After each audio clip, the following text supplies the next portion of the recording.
आहे, तुम्ही पाण्याचा काय काय काल रात्री जळगाव जिल्ह्यामध्ये विशेषतः करून जामनेर तालुका माझा मतदारसंघ आहे, बाजूला बोदवड आहे, मुक्ताईनगर आहे, रावेर आहे, काही भागात चोपडा आहे, अशा 5-6 तालुक्यांमध्ये खूप मोठ्या प्रमाणामध्ये वादळ आणि पाऊस दोघे या ठिकाणी आले आणि रात्री सगळी अफराफर माजली।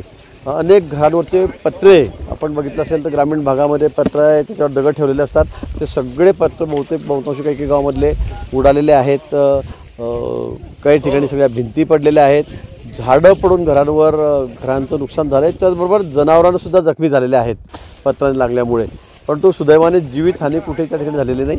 आणि शेतीच्या बाबतीत म्हटलं तर आपण बघता हा केळीचा बाग या ठिकाणी अगदी कटनवरचा माल आहे, आता कापावर आलेला आहे, वर्ष दीड वर्ष आधी सांभाळलं आहे शेतकऱ्यांनी, पण असे अनेक बाग तालुक्यामध्ये जिल्ह्यामध्ये या ठिकाणी हे नेस्तनाबूत झाले, सगळे खाली पडलेले आहेत, त्यामुळे मोठं आर्थिक नुकसान शेतकऱ्यांचं या ठिकाणी झालेलं आहे।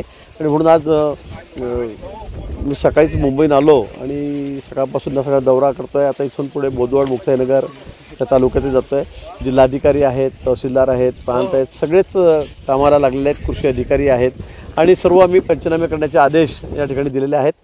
एक आज उद्यामध्ये सगळे पंचनामे होतील आणि तात्काळ मदत करणाऱ्या लोकांना राहायची सुद्धा व्यवस्था, कोणी मंदिरामध्ये कोणी शाळेमध्ये थांबलेले आहेत तर त्यांना आर्थिक स्वरूपामध्ये मदत त्या ठिकाणी तात्काळ केली जाईल।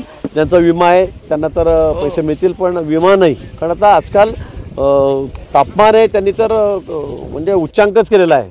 जळगाव जिल्ह्यामध्ये 46च्या वर 47पर्यंत तापमान या ठिकाणी गेलेलं आहे, त्यामुळे उष्माघाताने लोक दगावता आहेत।